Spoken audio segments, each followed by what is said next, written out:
ধান কাটি, ধান বুনি, জমিতে যেন সোনাফুনি। রঘু মঠে কাজ করছে আর গান গাইছে, কথা থেকে একগুচ্ছ কাক তার জমিতে বসছে। এই কাকগুলো এলো কোথা থেকে? এই কাকগুলো ধান খাচ্ছে। এই হুস, এই হুস। কিরে রঘু, এত চেঁচাছিস কেন? আরে এই কাক কথা বলে। আমি কাকলি, এই গ্রামের সবথেকে বুদ্ধিমান কাক। বুদ্ধিমান কাক শুনেছি, কিন্তু এতটা? রঘু ক্লান্ত হয়ে বাড়িতে এসেছে। আরে কি হয়েছে, এমন মুখ দেখাচ্ছে কেন? কাকেরা সব ধান নষ্ট করেছে। একটা কাক তো আবার কথা বলছে। গরমে তোমার মাথা খারাপ হয়ে গেছে। কাকলি জানলার কাছে এসে, গরমে মাথা খারাপ হয়নি, আমি সত্যিই কথা বলতে পারি। তোমাদের সাহায্য করতে এসেছি। এই কাক আবার ঘরের মধ্যে। আমি রঘুর ধান রক্ষা করতে পারি, কিন্তু তার জন্য কিছু চাই। কি চাই তোমার? এক মুঠো চাল আর।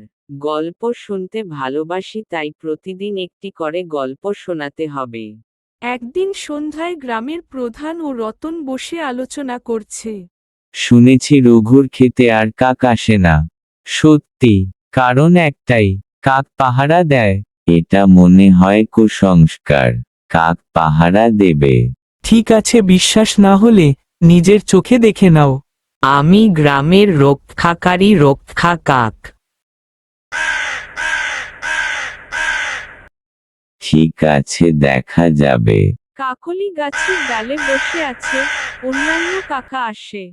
দাঁড়া, এটা রঘুর ক্ষেত, এখন থেকে যা। তুই কে আমাদের তাড়াবি? আমি কাকলি কাকেদের নেত্রী। আমি রঘুর সঙ্গে চুক্তি করেছি। মানুষের সঙ্গে চুক্তি কবে থেকে?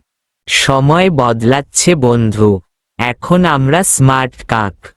সব কাক উড়ে পালালো। গ্রামে মেলা চলছে, সবাই রঘুর খেতে যায়। সত্যি রঘুর ক্ষেতের ধান অক্ষত। এই কাকটা বড্ড চতুর। গল্প প্রিয় বটে। চুরি নয়, চাল চাই।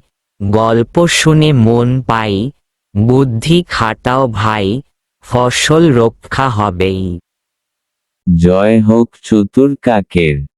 এই গল্প থেকে এটাই শিক্ষা পাই, প্রকৃতির সঙ্গে বন্ধুত্ব করলে ক্ষতি হয় না, লাভই হয়।